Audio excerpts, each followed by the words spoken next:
अस्सलामुअलैकुम ninth class. आज हम स्टार्ट करेंगे लेक्चर नंबर 20 जो कि यूनिट नंबर 5 का टॉपिक मियोसिस का पार्ट 2 है।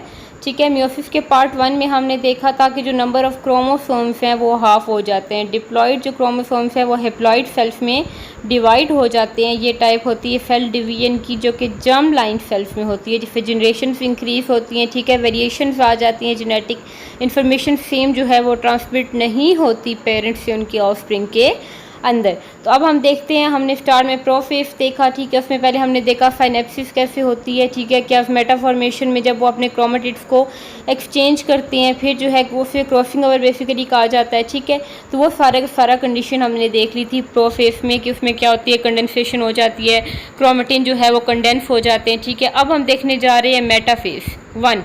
ठीक है, हमने देखा था मियोसिस की 2 टाइप्स देखी थी, 2 फेजेस, मियोसिस 1 एंड मियोसिस 2। अभी हम मियोसिस 1 पे हैं जिसमें हमने प्रोफेज फ्राइडे को देखा था, और आज हम देखने जा रहे हैं मेटाफेज 1। मेटाफेज 1 बिल्कुल सेम ऐसे ही होता है जैसे कि हमने माइटोसिस देखा था कि इसमें सिंपली जो होमोलोगस क्रोमोसोम है, एक जैसे क्रोमोसोम इक्वेटोरियल जो है वो सेल के बिल्कुल सेंटर में जो प्लेट है उसके ऊपर अरेंज कर लेते हैं। जो स्पिंडल फाइबर सेंट्रोसोम्स ने जो स्पिंडल फाइबर्स बनाए हुए थे उसके सेंटर में खुद को अरेंज कर लेते हैं। ठीक है, फिर आ जाता है एनाफेज 1। इसमें काइनेटोकोर स्पिंडल फाइबर्स जो हैं वो थोड़े छोटे होना शुरू हो जाते हैं। जो सेंटर में हमारे पास चेन्स थी, फाइबर्स थे, वो शॉर्ट हो जाते हैं, जिसके रिजल्ट में क्या होता है कि क्रोमोसोम पेयर की फॉर्म में पूरे पेयर जो हैं वो पुल होते हैं, खिंचते हैं पोल्स की तरफ। ऑपोजिट एक पोल की तरफ चले जाते हैं क्रोमोसोम और दूसरे पोल की तरफ चले जाते हैं, और 2 हैप्लॉइड सेट बन जाते हैं। ठीक है, और हर जो क्रोमोसोम है उसकी अपनी सिस्टर क्रोमेटिड्स उसके पास होती हैं, उसकी सिस्टर क्रोमेटिड्स उससे अलग नहीं होती। ठीक है, उसकी सिस्टर क्रोमेटिड्स उसके पास होती हैं और वो अपने अपने पोल्स पर अरेंज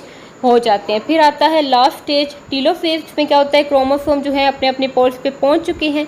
अब जो हर पोल है, ठीक है, हैव हाफ द नंबर, उसके पास क्रोमोसोम का नंबर हाफ होगा। जैसे ऊपर अगर 8 थे तो 4 क्रोमोसोम ए के पास चले गए, 4 क्रोमोसोम ए के पास। अगर 4 सेट थे तो 2 सेट एक साइड पे और 2 सेट एक साइड पे मौजूद है। ठीक है, लेकिन क्रोमोसोम जो है उनके पास उनकी सिस्टर क्रोमेटिड्स अभी भी मौजूद है, उनका सेंट्रोमेयर काइनेटोकोर अभी भी मौजूद है। आहिस्ता आहिस्ता क्या होता है कि स्पिंडल नेटवर्क डिसअपियर हो जाता है, न्यूक्लियर एनवेलप दोबारा डेवलप हो जाती है, और वो जो हैप्लॉइड सेट हैं वो बेसिकली उनके गिर्द क्या आती है कि कवरिंग बन जाती है। क्रोमोसोम दोबारा जो है वो आ जाते हैं थ्रेड लाइक स्ट्रक्चर्स में कन्वर्ट हो जाते हैं, क्योंकि अब जो है वो दोबारा से 4 सेल्स बनेंगी। बेटा हमने मियोसिस में यही देखा था कि जो सेल होते हैं पेरेंट सेल वो खुद को 4 सेल्स में डिवाइड कर लेते हैं, क्रोमोसोम का नंबर रिड्यूस हो जाता है, हाफ हो जाता है। ठीक है, अभी तक क्रोमोसोम का नंबर हाफ नहीं हुआ। साइटोकाइनेसिस सेम ऐसे ही होती है जैसे माइटोसिस में, प्लांट्स की भी और एनिमल्स की भी। इसमें क्या होगा कि 2 सेल हमारे पास बन जाएंगे टीलोफेज के अंदर आगे, जो कि है कंडीशन 1। लेकिन मियोसिस के बाद क्या होता है, मियोसिस 1 के बाद जो हैप्लॉइड डॉटर सेल्स अब हमारे पास बन चुके हैं वो एक फेज में इंटर हो जाते हैं, जिसे क्या कहा जाता है, इंटरफेज। ठीक है, इंटरफेज 2, क्योंकि अब हम क्या पढ़ेंगे माइटोसिस की सेम कंडीशन जो मियोसिस 2 है, इंटरफेज 2 थोड़ी सी डिफरेंट होती है। ठीक है, उसमें क्या था, G1, S और G2 पहले में जो है ऑर्गेनेलिस इंक्रीज होते हैं, प्रोटीन सिंथेसिस इंक्रीज हो जाती है, फिर नंबर ऑफ क्रोमोसोम डुप्लीकेट होता है, डबल हो जाते हैं। फिर थर्ड G2 में जो है वो हमारे पास प्रोटीन्स दोबारा से बनते हैं जो माइटोसिस करवाते हैं, लेकिन जहाँ पे क्रोमोसोम का नंबर डबल नहीं होता। अगर डबल होगा तो फिर वो हाफ कैसे होंगे जाके। ठीक है, लेकिन उनका हाफ होना ज़रूरी है, वो डिप्लॉइड से हैप्लॉइड हो जाते हैं। जो एक सेट है, 2 क्रोमोसोम जुड़े हुए हैं, उन्होंने एक एक सेल में डिवाइड होना है, एक एक क्रोमोसोम में डिवाइड होना है, इसलिए वो डबल नहीं होते। जब डुप्लीकेट नहीं होंगे तो एस फेज जो है वो सिंथेसिस फेज बेसिकली हमारे पास नहीं हो सकती। ठीक है, अब ये देखें तो आपको इंटरफेस नज़र आ रहा है जिसमें आपको क्रोमेटिन थ्रेड लाइक स्ट्रक्चर्स नज़र आ रहे हैं। ठीक है, और सेंट्रोमेयर नज़र आ रहे हैं। बाहर इस न्यूक्लियर एनवेलप के बाहर जो येलो पोर्शन में आपको नज़र आ रहा है, ये क्या है, सेंट्रोसोम है। ठीक है, इसके बाद ये देखें तो क्रोमेटिन्स जो हैं वो कंडेंस हो रहे हैं, वो इकट्ठे हो रहे हैं, और ये आपके पास 4 सेट ऑफ क्रोमोसोम्स मौजूद है, और साथ में स्पिंडल्स बाहर की तरफ बनना स्टार्ट हो चुके हैं। यहाँ पे हो गया हमारे पास कैरियोकाइनेसिस, मीन कि अब न्यूक्लियर जो है वो न्यूक्लियस एनवेलप टूट गया बेसिकली, कि अब मेटा बन चुके हैं। ठीक है, अब जो ये क्रोमोसोम इन्होंने अपने स्पिंडल्स को बेसिकली अपने जो सिस्टर क्रोमेटिड्स को एक्सचेंज कर लिया है, और आगे मेटाफेज प्लेट में देखें तो ये बिल्कुल सेंटर में अलाइन हो चुके हैं, और ये आपको सारी जो चेन नज़र आ रही है ये काइनेटोकोर स्पिंडल फाइबर्स की है। एनाफेज में देखें तो क्या मेटा बिल्कुल ब्रेक हो चुका है, यानी कि वो पॉइंट जिससे ये जुड़े हुए थे, ठीक है, ये इनकी जो सिस्टर क्रोमेटिड्स जुड़ी हुई थी वो पॉइंट बिल्कुल टूट चुका है, या आहिस्ता आहिस्ता काइनेटोकोर फाइबर्स भी टूटना शुरू हो चुकी हैं। ठीक है, और इसके बाद ये देखें तो ये 2 सेल आपके पास बन चुके हैं, लेकिन साइटोकाइनेसिस प्रॉपर तरीके से अभी नहीं हुई, साइटोप्लाज्म पूरे का पूरा ब्रेक नहीं हुआ। आपके पास जस्ट एक फ्रेगमोप्लास्ट जैसे बना था माइटोसिस में, ऐसे ही एक पिंच हो चुका है सेल जो है, लेकिन ये 2 सेल में अभी डिवाइड नहीं हुआ। और हर जो डॉटर सेल है उसके पास क्या है, हैप्लॉइड नंबर ऑफ क्रोमोसोम्स मौजूद है, इनके पास डिप्लॉइड नंबर ऑफ क्रोमोसोम्स मौजूद नहीं है। ठीक है, अगर 4 सेट्स थे आपके पास, बेसिकली आप ये देख लें तो आपके पास ये डिप्लॉइड सेट की कंडीशन में मौजूद नहीं है, ये हाफ हो चुके हैं, 2 सेल में ये डिवाइड हो चुके हैं। अब ये दोनों सेल अपनी अपनी में माइटोसिस करेंगे और 4 डॉटर सेल्स बनाएंगे। ठीक है, इनको अब आगे चल के हम देखते हैं कि ये किस तरीके से मियोसिस 2 होती है। अब ये देखें तो आपको एक पूरा स्केच दिखाया गया है मियोसिस 2 का। आपको ऊपर जो है वो एक सेल नज़र आ रहा है जिसमें आपको 2 क्रोमोसोम्स नज़र आ रहे हैं। ठीक है, सेट क्रोमोसोम के, बेसिकली 4 क्रोमोसोम्स। ठीक है, अब ये देखिए मेटाफेज 1 में इन्होंने सेंटर में खुद को अरेंज किया है। अब जो 2 सेल मियोसिस 1 में बने थे वही 2 सेल हैं। ठीक है, और अपनी अपनी जो है मियोसिस 2 कर रहे हैं, जो सेम माइटोसिस की तरह होती है।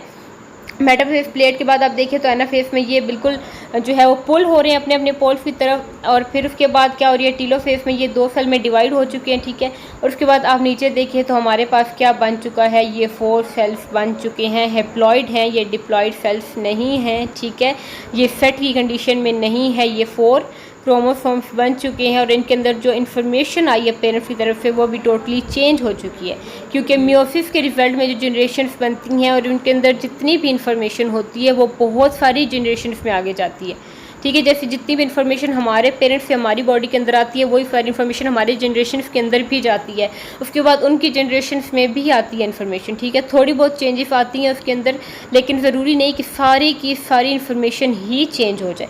लेकिन माइटोसिस की केस में ऐसा नहीं होता, क्योंकि उसने एक ही जनरेशन के अंदर सिर्फ नंबर ऑफ क्रोमोसोम को इंक्रीज़ करना होता है, नंबर ऑफ सेल को इंक्रीज़ करना होता है। ठीक है, लेकिन यहाँ पर क्या है कि ये सारी की सारी इन्फॉर्मेशन जब नेक्स्ट जनरेशन में जानी है तो फिर इसलिए क्या होता है कि नंबर ऑफ क्रोमोसोम रिड्यूस हो जाता है, हाफ हो जाता है। ठीक है, और इन्फॉर्मेशन भी चेंज हो जाती है। मियोसिस 2 देखें तो सेकंड पार्ट जो है मियोसिस का वो बिल्कुल माइटोसिस की तरह है। ठीक है, प्रोफेज 2, मेटाफेज 2, एनाफेज 2, टीलोफेज 2। अब फेज 2 देखें तो ये थोड़ी सी जो है वो prophase take much less time compare to prophase 1, तो लंबी होती है, फाइनेप्सिस होगी, कैसमेटा फॉर्मेशन होगी, क्रॉसिंग ओवर होगी, लेकिन इसमें ऐसा कुछ भी नहीं होता। इसमें ये in this prophase nucleoli and nuclear envelope सबसे पहले ख़त्म होते हैं। ठीक है, chromatin material thread like structure खुद को कंडेंस करता है, जो सेंट्रियोल्स हैं वो पोलर रीजन्स बेसिकली की तरह मूव करती हैं और स्पिंडल फाइबर्स बन जाते हैं सेंट्रियोल्स, जो कि न्यूक्लियस के बिल्कुल बाहर मौजूद होते हैं। उससे क्या बन जाते हैं, स्पिंडल फाइबर्स, जो आपने बाहर देखे थे, जिनके ऊपर जाके क्रोमोसोम्स ने अरेंज होना होता है सेंटर में, वो क्या है, स्पिंडल फाइबर्स हैं आपके पास। ठीक है, फिर आ जाती है हमारे पास नेक्स्ट टर्म जो कि है मेटाफेज 2।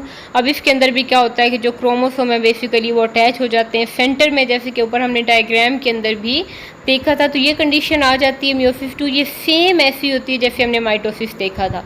ठीक है, उसमें भी हमने ऐसे क्रोमोसोम देखे थे कि एक सेल जो है वो खुद को नंबर को हाफ कर लेता है, लेकिन उस केस में ये था कि वो हाफ नहीं होते, नंबर ऑफ क्रोमोसोम सेम जो है वो आते हैं डॉटर सेल्स के अंदर, 2 डॉटर सेल्स बनते हैं, लेकिन नंबर ऑफ क्रोमोसोम डिवाइड नहीं होते। जैसे ऊपर हमने 4 सेट देखे थे कि वो टोटली जो है हाफ हो जाते हैं आके मियोसिस 1 के अंदर, लेकिन मियोसिस 2 के अंदर ऐसा केस, अब वो रिडक्शन हो रही है बेसिकली, और जेनेटिक इन्फॉर्मेशन चेंज हो रही है, जो ऊपर क्रॉसिंग ओवर हुई सिस्टर क्रोमेटिड्स चेंज हो गई, वही वाली सारी इन्फॉर्मेशन सारी जनरेशन्स में जाएगी, सारी की सारी जनरेशन्स में, और वो बिल्कुल भी चेंज नहीं होती। ठीक है, तो ये आ जाता है हमारे पास सेंट्रियोल्स, जो कि रीजन के पास होती हैं, न्यूक्लियस के बाहर होती हैं, फिर वो स्पिंडल फाइबर्स बनाती हैं। स्पिंडल फाइबर्स जब बन जाते हैं तो उस केस में क्या होता है कि आप क्रोमोसोम्स जो कंडेंस हो चुके हैं, क्रोमेटिन मटेरियल प्रॉपर अपनी शेप में आ चुका है, उसके सेंटर में सेंट्रोमियर मौजूद है जिसके ऊपर, और नीचे 2 सिस्टर क्रोमेटिड्स मौजूद हैं। ठीक है, नॉन सिस्टर क्रोमेटिड्स क्योंकि वो क्रॉसिंग ओवर के रिजल्ट में चेंज हो चुकी थी,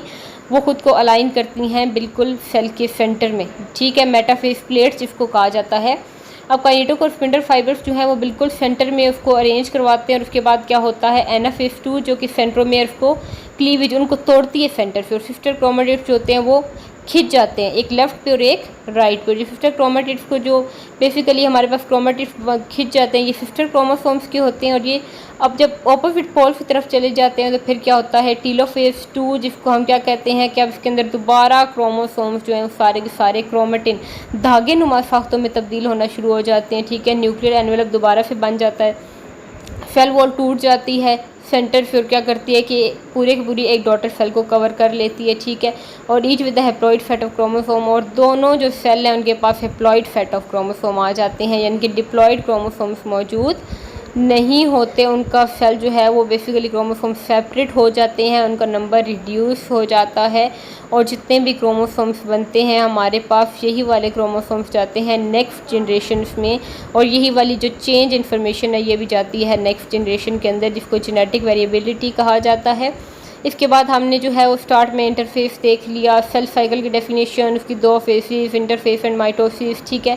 इसके बाद हमने माइटोसिस को डिटेल में देखा, देन उसकी सिग्निफिकेंस और एरर्स देखे, फिर हमने मियोसिस 1 को स्टडी किया डिटेल में, फिर हमने जो है वो मियोसिस 2 को आज देखा कि किस तरीके से काम करते हैं, कौन सी जर्म्स लाइन में होते हैं और कौन से सोमैटिक सेल्स में होते हैं, ठीक है। अब जो हमारे पास कल हम देखेंगे इंशाल्लाह सिग्निफिकेंस ऑफ मियोसिस, ठीक है, कि मियोसिस का क्या फ़ायदा और क्या नुकसान है। सबसे पहला फ़ायदा तो यही आ जाता है कि इससे हमारी जनरेशन की जो इन्फॉर्मेशन है वो चेंज हो जाती है, और इससे जो है वो मुख्तलिफ़ तरह के फ़ायदे होते हैं। लेकिन सारी बात है, हमने माइटोसिस देखा था तो उसके भी कुछ नुकसान थे, और इसमें भी कुछ ना कुछ ऐसे नुकसान होते हैं, जैसे कि आम हम देख लें तो बीमारियाँ पेरेंट्स से आ जाती हैं उनके ऑफस्प्रिंग के अंदर। तो इनको हम डिटेल में इंशाल्लाह कल देखेंगे कि कौन कौन से वैलिड पॉइंट्स होते हैं कि जो हमें पता चलेंगे मियोसिस और माइटोसिस के रिजल्ट से। तो ये 2 डिवीजन्स मिलके बनाती हैं एक यूनिट हमारा कंप्लीट, जो कि है सेल साइकिल, ठीक है। कल हम देखेंगे सिग्निफिकेंस ऑफ मियोसिस और एपोप्टोसिस और नेक्रोसिस के बारे में। Thank you so much.